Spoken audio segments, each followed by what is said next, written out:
समझ में आ गया है तो हम ठीक है। तो ये पांचों लॉ खत्म हो गए आपके law of chemical combination. I will ask questions related to yes you may write from you please. Sir हमने 3 ही लाइन भरी है, अब हम नहीं पे वही बात नहीं नोट्स में कर देंगे। क्योंकि ये तो बच्चों आप एक सब चीजें आप हमसे पूछने की जरूरत नहीं, ये तो आपका सेल्फ डिसीजन है कि आपको कहाँ से लिखना है, ये हमारे बताने से नहीं है। Dalton's atomic theory,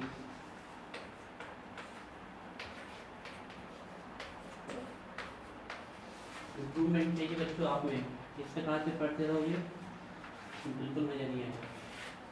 Dalton's atomic theory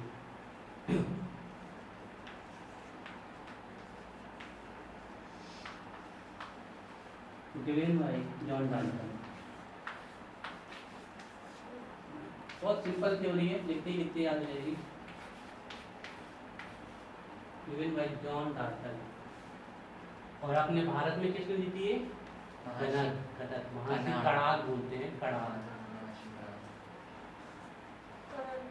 हाँ जो भी बोलते हैं परमाणु बोलते ना एटम। हाँ यार परमाणु परमाणु परमाणु बोलते हैं, परमाणु अणु को मॉलिक्यूल इंग्लिश में। परमाणु मतलब एटम, छोटा हो गया मॉलिक्यूल। देखिए सम ओके सम इम्पोर्टेंट पोस्टुलेट्स। देखो अब एक नया वर्ड सीखे हम, जैसे आप लिख लो सम इम्पोर्टेंट पॉइंट्स। पॉइंट 10वीं तक अच्छा लगता है, अब पोस्टुलेट्स लिखो या पॉइंट्स भी ले सकते हो, तो पॉइंट्स भी पोस्टुलेट्स लिखिए सर। थ्योरी में जितना इस थ्योरी में जितना भी बोला गया है अधिकतर गलत है, लेकिन अगर डाल्टन की एटॉमिक थ्योरी आएगी तो आपको लिखना पड़ेगा, क्योंकि ये कुछ वैसा है कि पहले डब्बा मोबाइल आता था, फिर बाद में आपके स्मार्टफोन चालू हुए, एंड्रॉइड चालू हुए आपके, ठीक है ना। तो उस समय डब्बा कैसे बना था वो भी पता होना चाहिए, फिर ये आपके एंड्रॉइड कैसे बन रहे वो भी पता होने चाहिए। तो डाल्टन ने कम से कम थ्योरी चालू तो की, अगर वो शायद एटॉमिक थ्योरी नहीं चालू करते तो फिर आगे कोई इस पर खोज। एक चीज़ होती है ना कि जब किसी चीज़ पे रिसर्च होती है तो फिर सभी का अट्रैक्शन उस तरफ होता है, फिर नई नई चीज़ें निकल के आती। अभी आप देखना दुनिया में कोई नई चीज़ इन्वेंट होगी ना, आप देखना पूरे दुनिया के साइंटिस्ट लग जाएंगे उसके पीछे। आखिर हुआ कैसे? कुछ वही हुआ था, डाल्टन ने जब अपनी एटॉमिक थ्योरी दी तो उस एटॉमिक थ्योरी को सभी साइंटिस्ट ने स्टडी किया, उनके स्टूडेंट ने भी स्टडी किया, थॉमसन ने भी स्टडी किया, नील बोर ने भी स्टडी किया, रदरफोर्ड ने भी स्टडी किया। और वो स्टडी करते करते उन्होंने देखा अरे डाल्टन साहब जो ये बोल गए तो सही है, लेकिन जब उनने और आगे देखा अरे बोला तो यहाँ पे गलत हो रहा। मतलब डाल्टन जो बोल गए थे उसको उनने पढ़ा और बाद में और उसके आगे गए। अगर डाल्टन ने वो लिखा ही नहीं होता तो आगे कैसे जाते। तो डाल्टन साहब ने बहुत सारी ऐसी बातें कही थी इस थ्योरी में जिससे आगे जाके गलत साबित हो गई। लेकिन डाल्टन एटॉमिक थ्योरी आएगी तो आपको यही लिखना पड़ेगा। जैसे डाल्टन बोल गए कि atom is the smallest particle, जो कि आगे जाके मॉडर्न एटॉमिक थ्योरी फेल कर देती है, कहते हैं नहीं atom is not a smallest particle, it is also made of some very smallest particle that are electron proton and. तो अगर आप आज बोलोगे, आज आपसे कोई पूछ ले एमसीक्यू में क्वेश्चन आ जाए atom is the smallest particle true और फॉल्स, तो आपका आंसर होगा false. Atom not a smallest, atom smallest particle नहीं है। लेकिन डाल्टन ने कहा था, तो डाल्टन की थ्योरी में तो आपको यही लिखना पड़ेगा। अब डाल्टन की थ्योरी में ये नहीं लिखा सकते कि electron is the smallest particle, काट दिया जाएगा, तो डाल्टन ने बोला ही नहीं है। डाल्टन ने तो क्या बोला है, atom is the smallest particle. अब डाल्टन क्या बोलते हैं, atom is indivisible, that mean can not cut, atom को काटा नहीं जा सकता। लेकिन मॉडर्न एटॉमिक थ्योरी कहती है atom is divisible, can further divided into fundamental particles called electron proton neutron. लेकिन डाल्टन की थ्योरी में नहीं लिख सकते एटम इज डिविजिबल, काट दिया जाएगा आपका पॉइंट, क्यों डाल्टन ने बताया ही नहीं था डिविजिबल। ये तो मॉडर्न एटॉमिक थ्योरी ने बताया कि एटम डिविजिबल है। डाल्टन तो क्या कह के गए थे, इनडिविजिबल है। डाल्टन क्या गया कि एटम सबसे छोटा पार्टिकल है जो किसमें पार्टिसिपेट करता है, केमिकल रिएक्शन में। ये डाल्टन कह के गए, लेकिन पॉइंट भी गलत साबित हो गया हम जाके। Electron is the smallest particle that participate in chemical. बात समझ में आ रही है। तो डाल्टन की थ्योरी के बहुत सारे पॉइंट्स हैं जो आगे जाके गलत साबित हो जाते हैं। तो some important points of this theory are, चलिए लिखते। फर्स्ट पॉइंट लिखिए,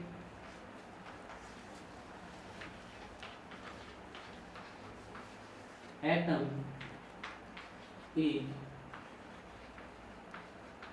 made up of atom is made up of very small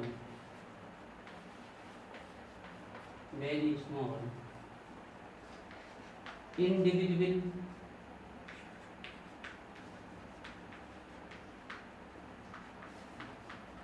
atom is made up of very small indivisible and indestructible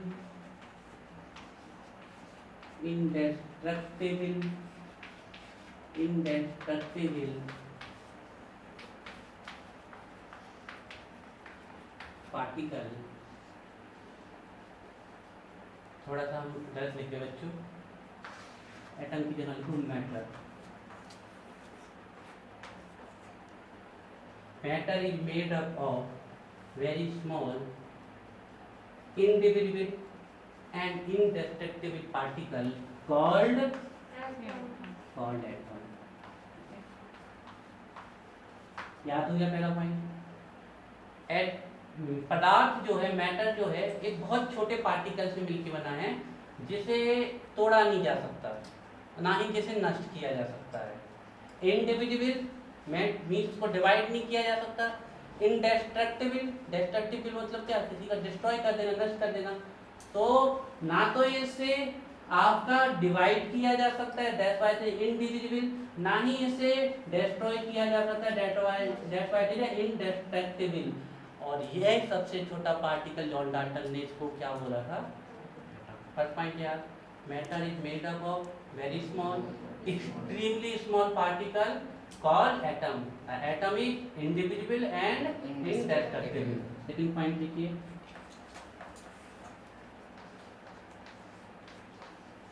atom law of conservation मास जानते हो, वही लिख देना है यहाँ पर। एटम कैन, और वहां उन्होंने क्या बोला था, मास या फिर मैटर ना। Atom can neither be, atom can neither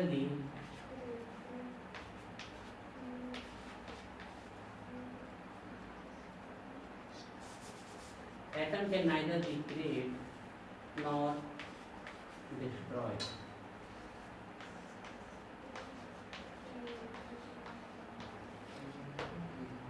atom can neither be create not destroyed. Atom को ना तो बनाया जा सकता, कौन सा, मतलब उनका जो लॉ था वो भी गलत है। वो एक सीमा तक ही गलत साबित होता है, क्योंकि उन्होंने कहा है कि मास एनर्जी में चला जाता है, एनर्जी मास में, टोटल सम कांस्टेंट रहता है। हाँ ठीक है, केमिस्ट्री में आ रही है, ठीक है, हो जाएगा, क्लियर है। Atom can neither be create not destroyed. तो सर उसके भी तो लिमिटेशंस होंगे, किसके? Law of conservation. उसकी वही लिमिटेशन थी कि मास can convert into energy, energy can convert into, थोड़ा वेस्ट हो जाता है। हाँ, इस लॉ को कर लें, फिर बाद में इसके बारे में बात करेंगे। थर्ड पॉइंट बताओ, ये अगर कार्बन है तो इसके एटम क्या होंगे? कार्बन के बिल्कुल सिंपल है, क्योंकि एलिमेंट किससे मिलके बना होता है, वन काइंड ऑफ। तो इनमें कोई बड़ी बात नहीं, मैंने कहा किसी एलिमेंट के सभी एटम कैसे होंगे, एक से होंगे। क्या ये बात सही है? यस। कार्बन एलिमेंट के सभी एटम क्या होंगे, कार्बन कार्बन ही होंगे। अब ऐसा थोड़ी होगा कि एक छोटा कार्बन एक बड़ा कार्बन, ऐसा कोई कार्बन नहीं होगा कि एक कार्बन का मास 12 दूसरे का। थर्ड पॉइंट लिखिए,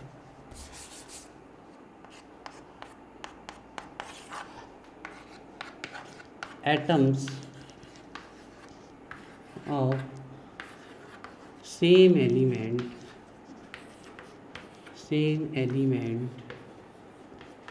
are similar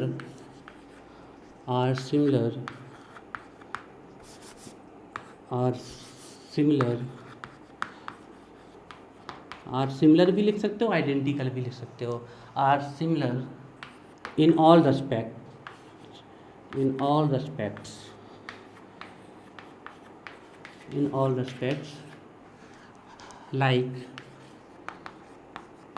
like shape, size and mass। And mass. देखो इसको याद करने का एक सिंपल सा तरीका है। मान लीजिए एक एक आपका कार्बन है, एक कार्बन नाम का एलिमेंट है आपका, तो इसके जितने भी एटम्स होंगे वो किसके एटम होंगे? कार्बन के। और उन सब का शेप भी कैसा होगा? सेम, क्योंकि वो सभी किसके एटम हैं? कार्बन के। साइज भी क्या होगा? हाँ, ऐसा थोड़ी होगा कि एक कार्बन का 12 है तो दूसरे का 13 है, ऐसा नहीं होगा। बात समझ में आ रही है? तो वही लिखा है, atoms of same element are similar in all respects like shape, size and mass. Clear है? बन जाएगा पॉइंट, इसको याद रखना है। थर्ड फोर्थ पॉइंट लिखिए, atoms of different element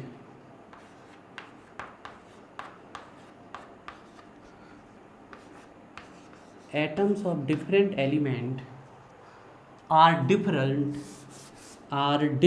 atoms of different element are different in all respects like shape, size and mass,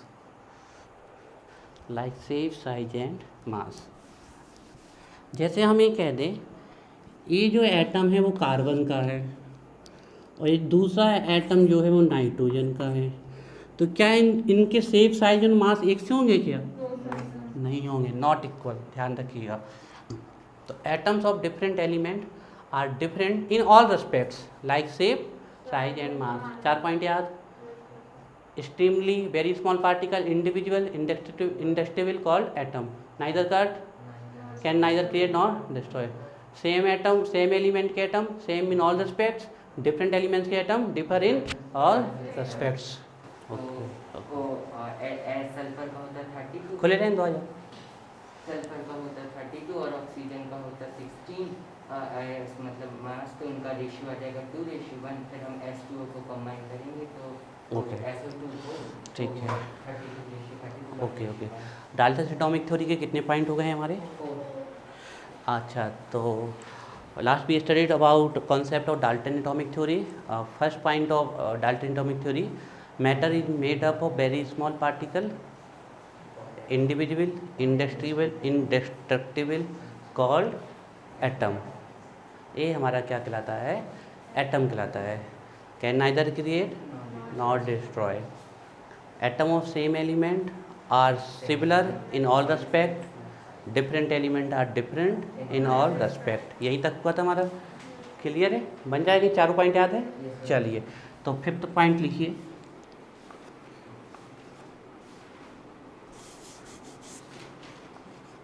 fifth point. अच्छा, जैसे हम कह रहे हैं कि H2 रिएक्ट विथ O2, जब हाइड्रोजन ऑक्सीजन से रिएक्ट करता है तो वाटर बनता है। बनने के लिए तो हाइड्रोजन पेरोक्साइड भी बन सकता है, H2O2 भी बन सकता है। हम कुछ और बताना चाह रहे हैं यहाँ पर। तो डाल्टन ने कहा था कि जब भी कोई केमिकल रिएक्शन हो रही है तो उसमें जो सबसे छोटा पार्टिकल पार्टिसिपेट करता है वो क्या होता है? एटम होता है। तो डाल्टन के अकॉर्डिंग जो भी रिएक्शंस हो रही है, जो भी कंपाउंड आपका बन रहा है, जो भी मॉलिक्यूल आपका बन रहा है, उसमें जो सबसे छोटा पार्टिकल है, सबसे छोटा जो उस रिएक्शन को प्रोसीड कर रहा है, वो पार्टिकल कौन है? एटम है। जैसे हमसे कोई पूछे आपकी बॉडी में सबसे छोटा पार्टिकल कौन है जो मूव कर रहा है? वो है सेल, है ना। अब कोई कहे कि हम सर्वाइव कर रहे हैं, सही है, लेकिन सबसे छोटी चीज़ उसमें कौन सर्वाइव कर रही है? सेल। इसी प्रकार जब हाइड्रोजन और ऑक्सीजन रिएक्ट कर रहे हैं तो एक्चुअली में इनके क्या रिएक्ट कर रहे हैं? एटम। ये किसने कहा था? डाल्टन ने। बात सही है, लेकिन मॉडर्न एटॉमिक थ्योरी ने बताया कि एटम 3 पार्टिकल से मिलकर बनता है, इलेक्ट्रॉन, प्रोटॉन एंड न्यूट्रॉन। तो डाल्टन से भी यहाँ तक पहुँच पाए थे कि किसी भी कंपाउंड में जो सबसे छोटा पार्टिकल रिएक्ट करता है वो उसका एटम होता है।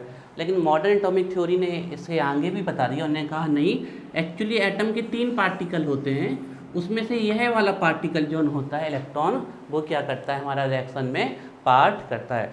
तो कॉन्सेप्चुअली आपको ध्यान होना चाहिए कि डाल्टन ने कहा था कि एटम सबसे छोटा पार्टिकल होता है जो रिएक्ट करता है, लेकिन मॉडर्न एटॉमिक थ्योरी क्या कहती है? इलेक्ट्रॉन। तो सर सही कौन है? ज़्यादा एक्यूरेट तो इलेक्ट्रॉन ही है, ठीक है ना। तो लिखिए, atom is the atom is the smallest particle. Atom is the smallest particle. Atom is the smallest particle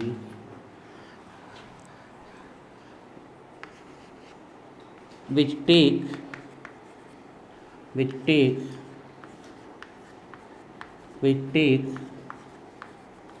part in chemical reaction.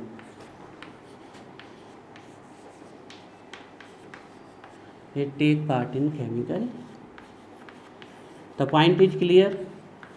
आपको डाल्टन की थ्योरी भी समझना है और इस थ्योरी में क्या सुधार हो गया वो भी समझना है।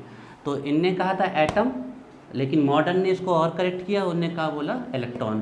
तो हम उसकी जगह एटम की जगह सिर्फ क्या लिख देंगे, क्लियर है? इलेक्ट्रॉन तो चार्ज है ना, हाँ एटम मास है। हाँ, तो एटम में भी तो चार्ज है, लेकिन एटम न्यूट्रल है। इसका रीज़न क्यों? क्योंकि उसमें जितना नेगेटिव चार्ज है उतना ही क्या है, पॉजिटिव चार्ज है। हाँ, तो चार्ज ही रिएक्ट करता है, नेगेटिव चार्ज ही आपका रिएक्ट करता है। ये रिएक्ट करता है तो ये बॉन्ड फॉर्मेशन करता है। वो कोवलेंट बॉन्ड भी हो सकता है, वो आयनिक बॉन्ड भी हो सकता है, वो कोऑर्डिनेट बॉन्ड भी हो सकता है, वो हाइड्रोजन बॉन्ड भी हो सकता है, वो डाइपोल इंटरेक्शन भी हो सकता है। कई सारे बॉन्ड होते हैं, वो आपको बाद में बताएंगे। क्लियर? एटम, ठीक है। नेक्स्ट पॉइंट लिखिए, 6 नंबर का पॉइंट लिखिए। Atoms combine together. Atoms combine together. Atoms combine together to form. Atoms combine together to form compound atom. Compound atom. देखिए जॉन डाल्टन ने मॉलिक्यूल नाम ही नहीं दिया था। उन्होंने कहा कि एटम कंबाइन होते हैं तो ये जो बनते हैं वो क्या होते हैं, कंपाउंड एटम। हालांकि अब हम इनको क्या बोलते हैं, मॉलिक्यूल। अब जैसे कि ए भी मॉलिक्यूल है और वाटर भी क्या है, मॉलिक्यूल ही है, दोनों ही मॉलिक्यूल है, लेकिन इसमें से कंपाउंड कौन है, ओनली वाटर। अगर डिफरेंट एटम्स कंबाइन होकर मॉलिक्यूल बना देते हैं तो ऐसे मॉलिक्यूल को हम कंपाउंड भी कहते हैं। तो जॉन डाल्टन ने मॉलिक्यूल शब्द का कहीं कोई यूज ही नहीं किया है। तो उन्होंने कहा था एटम्स कंबाइन होते हैं तो क्या बनाते हैं, एटम के कंपाउंड बनाते हैं। और मॉडर्न थ्योरी में हम क्या बोल देंगे कि वो क्या बनाते हैं, मॉलिक्यूल बनाते हैं। सिर्फ इतना सा फर्क है। तो ब्रैकेट में हम अंडरस्टैंडिंग के लिए लिख लेते हैं कि इसी को बोलते हैं मॉलिक्यूल, है ना। तो कोष्टक में लिख लेंगे मॉलिक्यूल, ध्यान रखने के लिए कि यही हमारे मॉलिक्यूल्स होते हैं। ए पॉइंट भी क्लियर बन जाएगा। पॉइंट नंबर 7A है आपका कि एटम हमेशा एक सिंपल होल नंबर रेशियो में कंबाइन होंगे, ये कहते हैं। जैसे कोई भी आप मॉलिक्यूल लोगे, जैसे हमने लिया H2O2, तो इसमें रेशियो कितना जाएगा, 2:2, दैट इज 1:1, ठीक है ना। अब जैसे हम लिख दें C6H12O6, तो यहाँ रेशियो क्या आ रहा है, 1:2:1। तो इनका कहना यही था कि एटम्स हमेशा कैसे रेशियो में कंबाइन होंगे, सिंपल होल नंबर रेशियो में कंबाइन होंगे, ठीक है। चलो होल नंबर रेशियो में तो कंबाइन होंगे, लेकिन हमेशा सिंपल नहीं होगा। फॉर एग्जांपल हम बात कर लें C12H22O11, अब ये होल नंबर रेशियो तो है, लेकिन सिंपल रेशियो नहीं कह सकते हैं। क्या ये सिंपल जा रहा है, इससे नहीं जा रहा है ना। तो ये बात भी इनकी कहीं ना कहीं क्या हो गई थी, डाल्टन की गलत साबित हो गई थी। हाँ, ए मॉडर्न में है, this point is in modern. हाँ, मतलब कि नेसेसरी नहीं कि वो मल्टीपल रेशियो या सिंपल रेशियो, मल्टीपल रेशियो हमेशा सिंपल जाए, it is not necessary.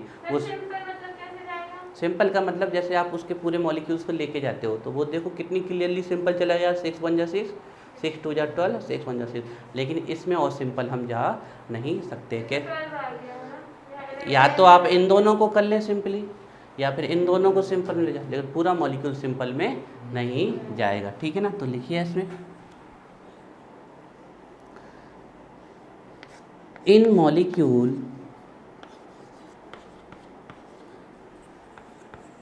In molecule comma लगाइए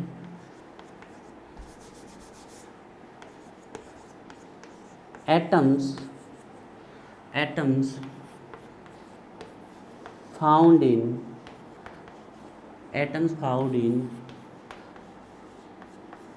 simple ratio. In molecule, atoms found in simple ratio. In molecule, atoms found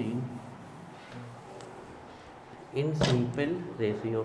for example लिख लेते हैं हम C6H12O6, तो इसका सिंपल रेशियो क्या है 1:2:1।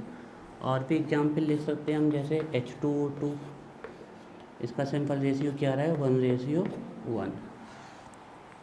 ऐसे आप कोई भी एग्जाम्पल लिख सकते हो। ये नहीं लिख सकते सिंपल। ये सिंपल कहाँ है, तो इनके वायलेंट करेगा ना इस लॉ को। इसकी ज़्यादातर चीज़ें तो गलत हैं। हम ये नहीं कह रहे, हम ये कह रहे हैं कि इनकी ज़्यादातर चीज़ों में बाद में और खोज की गई और उनको और एक्यूरेट लेके गए।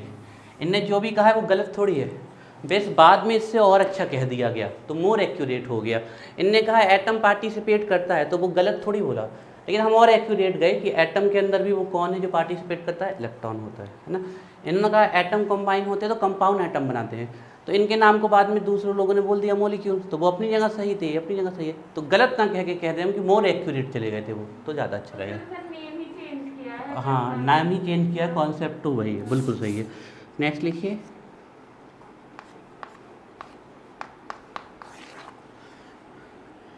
Same atoms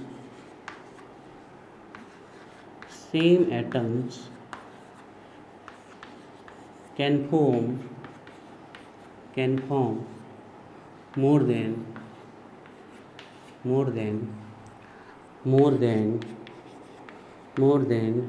one type of molecules.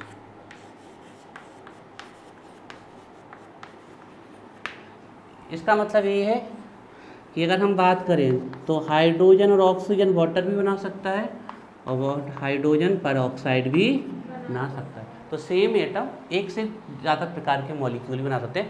Actually में ये वर्ड नहीं बोला था उनने, हम लिख जरूरी है, कंपाउंड एटम्स बोला था उनने, है ना। इसको ब्रैकेट में। हाँ, मॉलिक्यूल को ब्रैकेट में डाल लीजिए।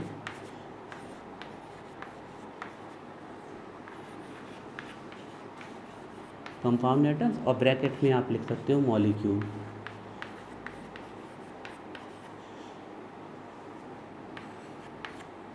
जैसे ये हो गया, इसी प्रकार CO2 हो गया, इसी प्रकार SO2 SO3 हो गया, ऐसे बहुत सारे हैं, एक दो लिख लीजिए आप।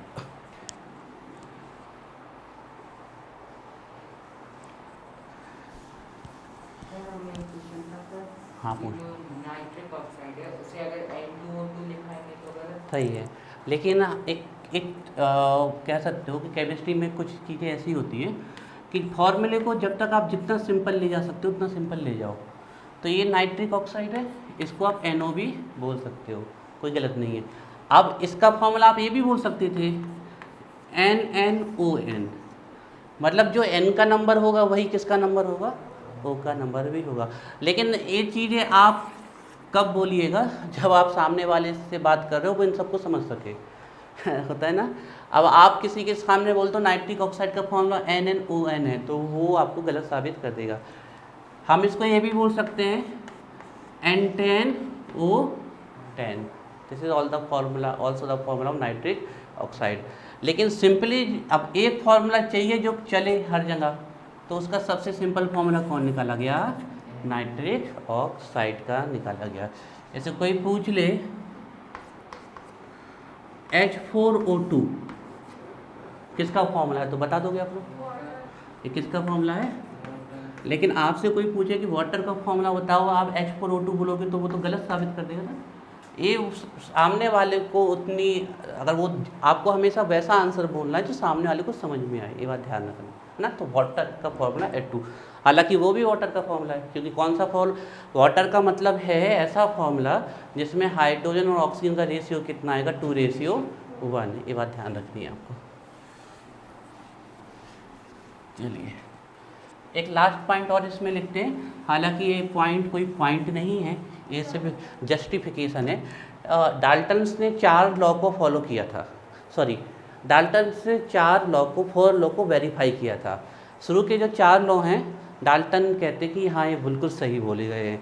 जैसे law of conservation of mass, तो उन्होंने कहा मास को ना तो क्रिएट कर सकते हैं ना ही, वो आप पहले ही बोल चुके अपने सेकंड पॉइंट में, atom can neither be created nor destroy. और एटम भी किसका भाग है, मैटर का, और मैटर में जो पाया जाता है वो क्या होता है, मास। तो बोलने का तरीका अलग है लेकिन वही, किसी ने बोला केमिस्ट्री, किसी ने बोला केमिस्ट्री, किसी ने बोला कामस्ट्री, तो ये सब बोलने का प्रकार होता है।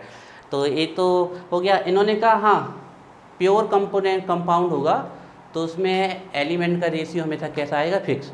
तो कांस्टेंट प्रोपोर्शन को भी इन्हें जस्टिफाई कर दिया, ठीक है। मल्टीपल को भी इन्हें कहा कि अगर 2 एलिमेंट कंबाइन हो रहे हैं आपके, तो जो उनका रेशियो है उन एक पर्टिकुलर का तो फिक्स रहेगा, लेकिन दूसरे का रेशियो आपस में कितना कैसा जाएगा, सिंपल या simple whole number. Law of reciprocal को भी ये कह रहे हैं कि 2 एलिमेंट सेपरेटली फिक्स से कंबाइन हो रहे हैं, आपस में कंबाइन होंगे तो भी वो उसी रेशियो को क्या करेंगे, फॉलो करेंगे। लेकिन एक लॉ को ये वेरीफाई नहीं कर पाया।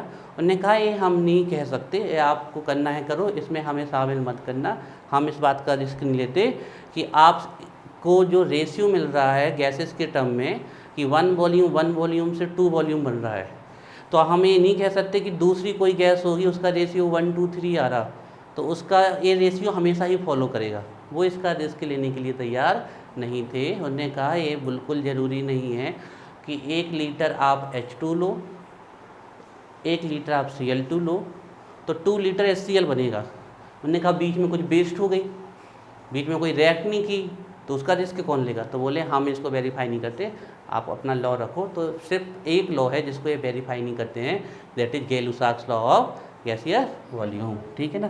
तो हमारे कितने पॉइंट हो गए, 9, 8 हो गए, 9th ये वाला ना। चलिए लिखिए 9th नंबर का form.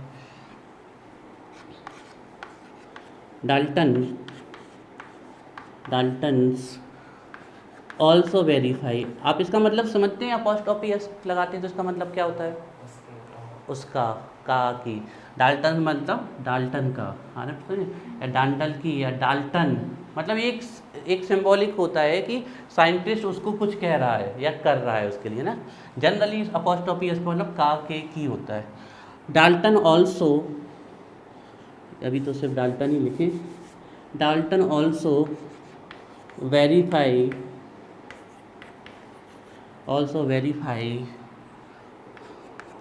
4 laws of chemical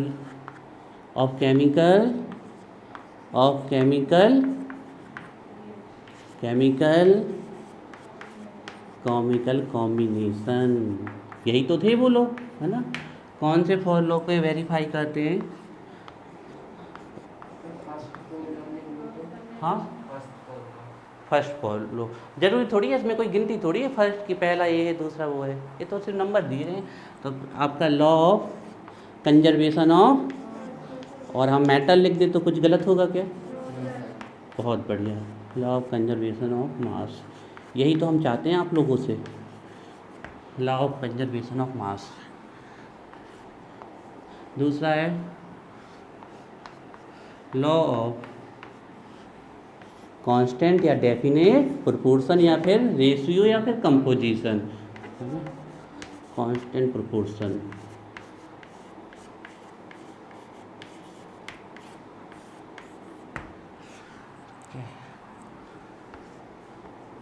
next क्या है, लॉ ऑफ मल्टीपल प्रोपोर्शन, है ना।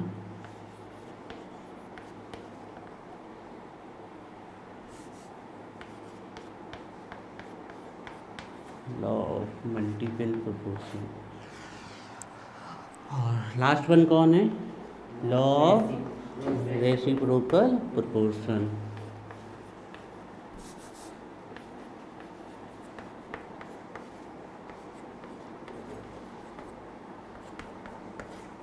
ये आपके इन 4 लॉ को फॉलो करते हैं।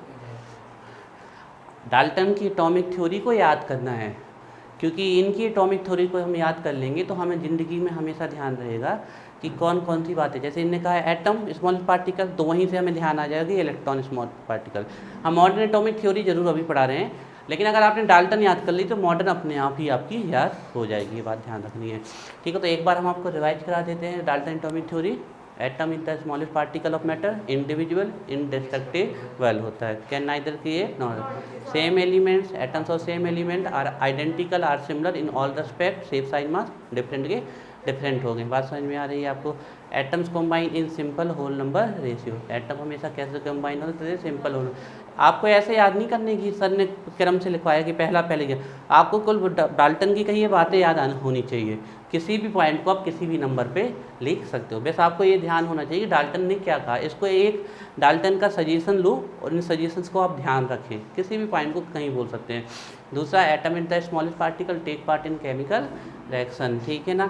एटम में और एटम कंबाइन टुगेदर में also combine together to form more than one type of molecule, वो एक से ज़्यादा प्रकार के मॉलिक्यूल भी आपके बना सकते हैं, जैसे H2O, H2O2, CO बन जाएंगे आपके। क्लियर है सब पॉइंट? और लास्ट पॉइंट तो कोई मतलब का ही नहीं है, ऐसे ही है कि इन लॉ को क्या कर देते हैं आपके वेरीफाई। अब इस लॉ की लिमिटेशन देख लेते हैं, डाली हटी limitations of Dalton's atomic theory. अच्छा, कोई पूछ ले डाल्टन के अकॉर्डिंग लॉ ऑफ कंजर्वेशन मास को वेरीफाई करो, तो वही बोल देना है, matter can neither be created nor be destroyed during any reaction, any physical change, any chemical change. हाँ, तो उसमें आप क्या कह सकते हो कि इनने मैटर का है, इनने एटम का है, तो वही है ना, पूरा वही लॉ लग दोगे तो वो वेरीफाई हो जाता है। हालांकि ऐसा क्वेश्चन आता नहीं। अब ये कहते हैं कि verify the law of constant proportion on the basis of Dalton, तो आपको यही लॉ लिख देना है पूरा। आ रही बात समझ में? कांस्टेंट प्रोपोर्शन, इसका मतलब क्या होता है? A same chemical compound obtained from any sources or found by any method always contains same element in the fixed ratio of their masses, है ना। अनुष्का क्लियर है? चलिए, limitations of Dalton's atomic theory, limitations of Dalton atomic theory।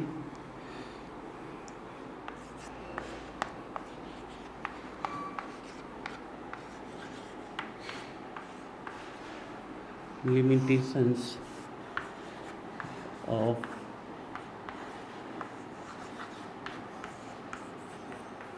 Dalton's atomic theory. आप लोगों की school open होने वाले हैं, एक्साइटेड? एक्साइटेड और नॉट? अभी ये भी नहीं पता हैं? खुश होने वाली बात ही है। 26 पक्का तो नहीं कह सकते, लेकिन पक लगभग खुलेंगे। हाँ हाँ हाँ, सभी ने मिस किया।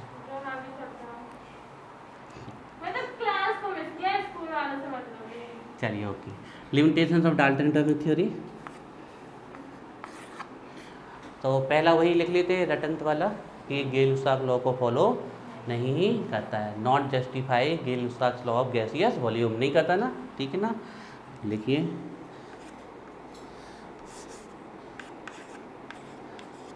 Does not verify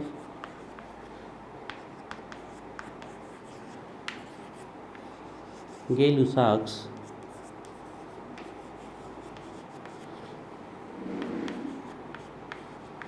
law of gaseous volume,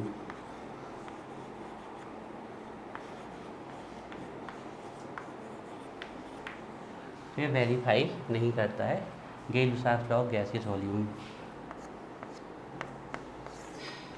दूसरा, इनने ये तो कह दिया कि एटम कंबाइन होते हैं तो मॉलिक्यूल बनाते हैं, लेकिन इनने ये नहीं बताया कि ये मॉलिक्यूल बनाते कैसे हैं। बात समझ आ रही? हमने कोई भी एक थ्योरी बोल दी, हमने कहा ये ऐसा होगा, अब उसने कहा बताओ कैसे होगा, तो वही डाल्टन नहीं करवाया। उन्होंने बोले H2 और O2 कंबाइन होंगे तो H2O बन जाएगा, फिर उनसे पूछेगा कैसे, बोले नहीं पता। मतलब बन जाएंगे लेकिन उनको पता नहीं है। बात समझ में आ रही है आपको? ऐसा होता है इसमें डाल्टन की थ्योरी में। इसको लिमिट, ये उनकी लिमिटेशन है कि वो उनको इतना तो वो कह गए कि अगर दो एटम्स कंबाइन हो रहे हैं या कितने भी एटम्स कंबाइन हो रहे हैं तो वो आपस में जुड़ जाएंगे और क्या बना लेंगे, मॉलिक्यूल। लेकिन उनको ये पता नहीं कि ये कैसे बनेगा। ठीक है ना। Unable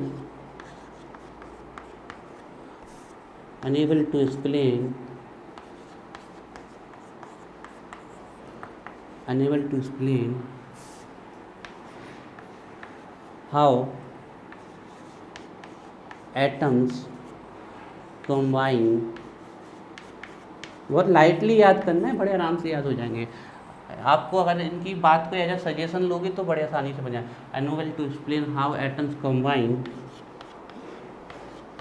to form compound atom, है ना, जिसको हम अपने समझने के लिए क्या बोल सकते हैं, मॉलिक्यूल बोल सकते हैं ना। मॉलिक्यूल लिख लीजिए या मॉलिक्यूल्स लिख लीजिए। Unable to explain how atoms combine to form molecules. इसी के आगे इनने एक बात और कह दी, इनने कहा एटम जुड़ेंगे तो मॉलिक्यूल बनेगा, लेकिन ये कैसे जुड़ेंगे ये नहीं पता। बाद में इनने कहा कि अरे जुड़ेंगे तो पक्का है कि जुड़ेंगे तो अट्रैक्शन ही होगा, रिपल्सन थोड़ी होगा। कोई चीज़ जुड़ रही है तो अट्रैक्शन होगा। और केमिस्ट्री में अट्रैक्शन को एक बहुत अच्छा नाम दिया गया है, उसका नाम है फोर्सेस, और अच्छा नाम दिया गया है बॉन्ड्स। क्या? तो जो एटम को जोड़ते हैं वो हमारे क्या होते हैं, बॉन्ड्स होते हैं। एक एटम जब दूसरे एटम से जुड़ता है तो वो किससे जुड़ता है, बॉन्ड्स से। वो ये नहीं बता पाए कि एटम्स किस बॉन्ड के द्वारा आपस में जुड़ते हैं, इसको वो एक्सप्लेन नहीं कर पाए।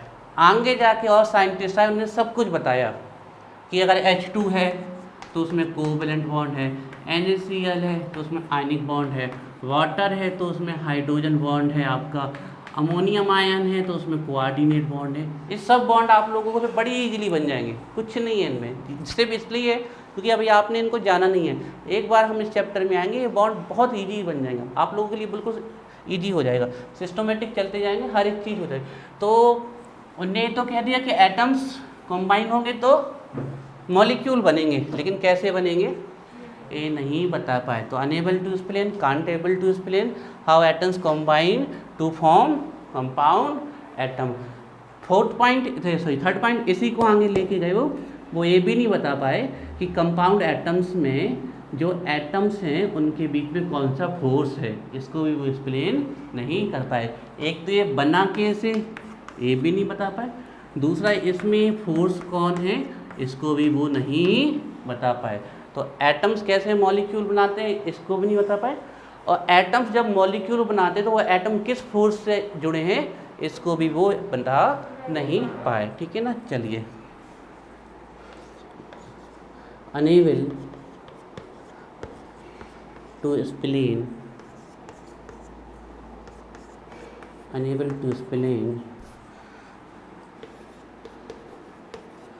the binding force which combine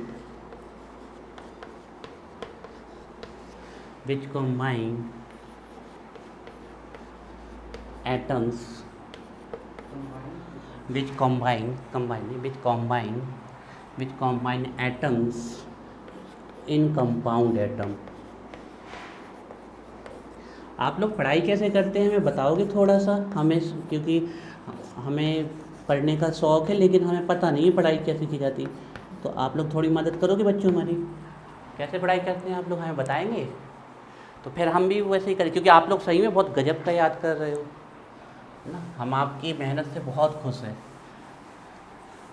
तो हम थोड़ा सा मदद कर दो सर की, जैसे सर कभी तैयारी करें तो कैसे पढ़ते हैं आप लोग अनुष्का, हम बैठ के अच्छा, मतलब पढ़ाई बैठ के करनी चाहिए। डर के बैठ के बोला कि डर के? अच्छा, डर से हमें एक बात ध्यान आए कि डर में तो पढ़ाई हो ही नहीं सकती।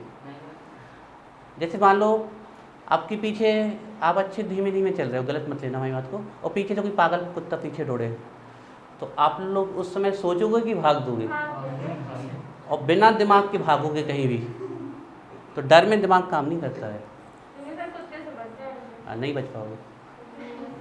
हाँ वो बात अलग है, बच तो जाओगे। हमारे कहने का मतलब है दो जगह बुद्धि कभी काम नहीं करती, एक जहाँ क्रोध होता है, क्रोध में दिमाग काम नहीं करता, और दूसरा डर, डर में भी दिमाग काम नहीं करता। फिर एक होता है मोटिवेशनल डर, वो एक अलग चीज़ होती है। लेकिन हम आपको एक चीज़ बता दें, जो डर से पढ़ेगा वो लाइफ में सक्सेस नहीं हो पाएगा, ये थोड़ा सा हम आपको फैक्ट बता दें। क्योंकि डर से पढ़ाया तो जा सकता है, समझदार नहीं बनाया जा सकता, और समझ सिर्फ आएगी पढ़ाई से, है ना। तो आप अगर अपने मन से पढ़ोगे तो बात अलग है। अब तुम बातों में फंसा लिया, इसलिए तुम लोगों से बात नहीं करते हम। हमने पूछा था कुछ कि पढ़ते कैसे हो, वो नहीं बता रहे हो। जल्दी बताओ, मैं 4 पॉइंट लिखना है, डाल्टन का इंतजार हो रहा है। पढ़ते हैं, फिर समझते हैं, फिर याद करते हैं। सर हम पहले नोट्स बनाते अपने, हाँ, लिखते लिखते थोड़ा बहुत याद हो जाता होगा। लिखने में एक बार रिवाइज हो जाता कि आपने क्या क्या बताया था। तो 2 मेथड है, पढ़ते हैं फिर लिखते हैं, फिर याद करते हैं। तुम लिखते हो, फिर पढ़ते हो, फिर याद करते हो, मतलब एक काम एक्स्ट्रा कर रहा है। हर्ष कैसे? सिंपल मेथड याद करता है वो मतलब उसको याद करना है, कैसे भी करना है, अंडरस्टैंडिंग। लेकिन फिर भी हम कितना भी याद, वो तो तुम्हारी बात सही है जैसे कि जो पढ़ाते हैं वो याद करते हो, लेकिन जब बहुत सारे पॉइंट्स हो जाते तो वो स्किप होने लगते ना, है ना। कि चलो जो अच्छे 5-6 तो याद हो गए, अब वो 7वां नंबर पे क्या था, 9वें पे रिवीजन। चलो तो आज जाके लिख लेंगे। पढ़ते हैं फिर याद करते हैं, लिखते हैं, पढ़ते फिर याद करते हैं, याद करते हैं। तुम्हारा नहीं याद, भूल गए, तुम कैसे याद करते हो? एक बार बस देख लिया, एक बार जब देख लिया तो याद कर लेता है वो। मतलब पहले समझ लिया अच्छे से, फिर एक बार उसको रिवीजन कर लिया। तो कुल मिला के आप लोगों की बात से हमें समझ में ही आया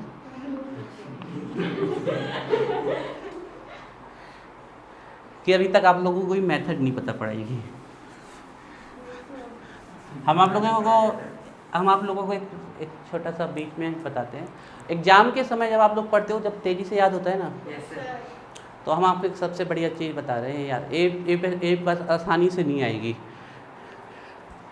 सबसे पहले तो जब तक आपके, ये बिल्कुल रियल है, जब तक आपके सपने और आपके ड्रीम्स बहुत बड़े नहीं हैं तब तक काम नहीं होगा, और आप लक्ष्य से हमेशा भटकते रहोगे। आपको पता नहीं कहाँ जाना तो नहीं, तो पहले अपने ड्रीम्स, अपने सपने, अपना एम, अपना टारगेट बहुत ऊंचा रखो। हम कह रहे हैं इतना ऊंचा रखो कि उसको पाने के लिए हमें इतनी मेहनत करनी पड़े कि हम अपने आप सुपर हीरो बन जाएं। सूरज को छूने की कोशिश करेंगे तो चांद तो मिल ही जाएगा, लेकिन हमने लक्ष्य ही बहुत छोटा रखा, 3 मीटर की ऊंचाई, तो गिरेंगे तो ज़मीन ही मिलेगी ना। तो हमेशा लक्ष्य क्या होने चाहिए, बहुत बड़े होने चाहिए। अब इससे फ़र्क क्या पड़ता है, सर उसमें क्या कहा था आपने? हमें अपनी बात सुना देने दो। उससे एक फ़र्क पड़ता है, जब आप बड़े लक्ष्य को टारगेट करते हो ना, तो आपके अंदर एक प्राउड फीलिंग आती है, और वो प्राउड फीलिंग्स डायरेक्टली आपने माइंड को हिट करती है, और वो माइंड डायरेक्टली आपको हिट करता है कि अरे हमारा तो जो प्राउड फीलिंग आ रही है, वो जिस लक्ष्य के लिए आ रही है वो तो बहुत बड़ा है। तो आपका माइंड फिर जल्दी से कि इतना बड़ा लक्ष्य पाने के लिए हमें वर्क कैसा करना है ज़्यादा। ये बिल्कुल वही है जो एग्ज़ाम के समय आप लोग पढ़ाई करते हो। एग्ज़ाम के समय जो आप लोग पढ़ाई करते हो, उस समय आप 1 घंटे में जितना पढ़ते हो ना, वो अभी आप 1 सप्ताह में नहीं पढ़ते हो।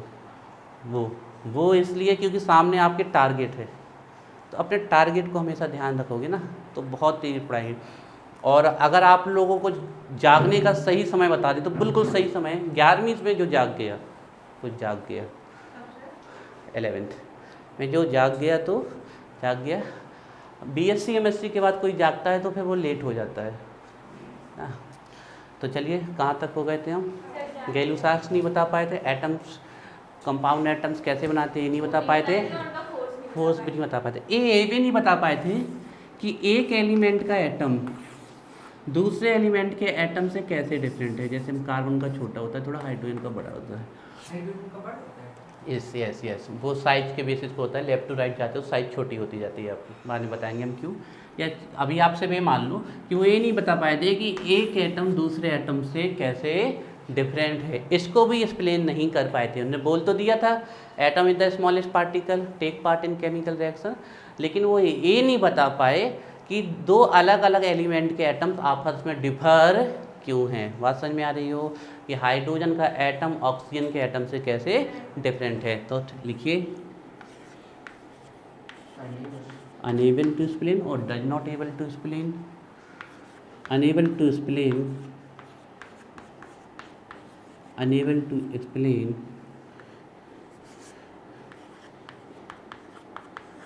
Difference,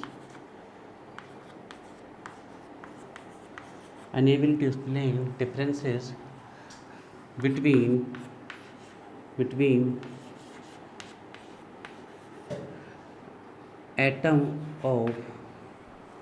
atom of one element, unable to explain differences between atoms of one element with atom of another element,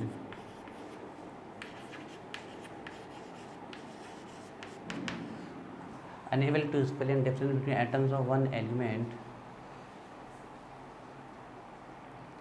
unable to explain between differences between atoms of one element with atom of another element। एक नहीं बता पाए थे कि atoms में एक element के atoms में और दूसरे एलिमेंट के एटम्स में क्या डिफरेंस है। एक लास्ट चीज़ और नहीं बता पाए थे कि एटम और कंपाउंड एटम में क्या डिफरेंस है। बोलने के लिए बोल दिया उन्होंने कि एटम ज्वाइन होते हैं तो कंपाउंड एटम बनाते हैं। अब उनसे पूछा गया बताओ एटम और कंपाउंड एटम में क्या डिफरेंस है, तो बोले ये हमें नहीं पता। हालांकि हम आपको एटम और कंपाउंड एटम जिसके बोल रहे हैं एटम और मॉलिक्यूल में हम आपको डिफरेंस बता चुके हैं। According to Dalton, atom is the smallest particle, take participate in chemical reaction, generally does not exist in free state. Molecule combined by molecules are formed by the combination of atoms. Atoms के combine. It is a independent, can exist in free state. Molecules form by homatomic or by heteroatomic. When same atoms combine form homatomic molecule. जैसे को बोलते हैं molecule of element. When atoms of different element combine then form heteroatomic molecule, it is called atoms of compound। बताए थे हमने ना कब। तो अब वो तो ठीक है हमने बता दिया आपको, वो बहुत आगे की बात है जो बहुत पहले एक्सप्लेन कर दी। एक्चुअली इसको जो एक्सप्लेन किया था एटम और मॉलिक्यूल को जो एक्सप्लेन करने के लिए पहले साइंटिस्ट आए थे, पहले वो थे एवोगैड्रो थे जिनने एटम और मॉलिक्यूल में फर्स्ट डिस्टिंक्शन किया था, डिफरेंसेस किया था। तो ये नहीं बता पाए थे कि एटम कैसे डिफरेंस है एनोदर एटम से, ठीक है ना, सॉरी मॉलिक्यूल से कैसे डिफरेंस है, ये डिफरेंट है, सॉरी, है ना। तो लिखिए इसमें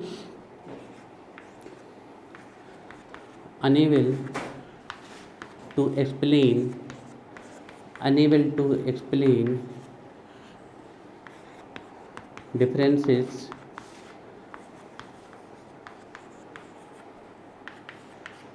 between atom and compound atom। differences between atom and compound atom। compound atom मतलब molecule. Dalton atomic theory completed. Dalton atomic theory को हम सही करते जाएंगे तो हमें कौन सी थ्योरी मिल जाएगी, मॉडर्न एटॉमिक थ्योरी। एक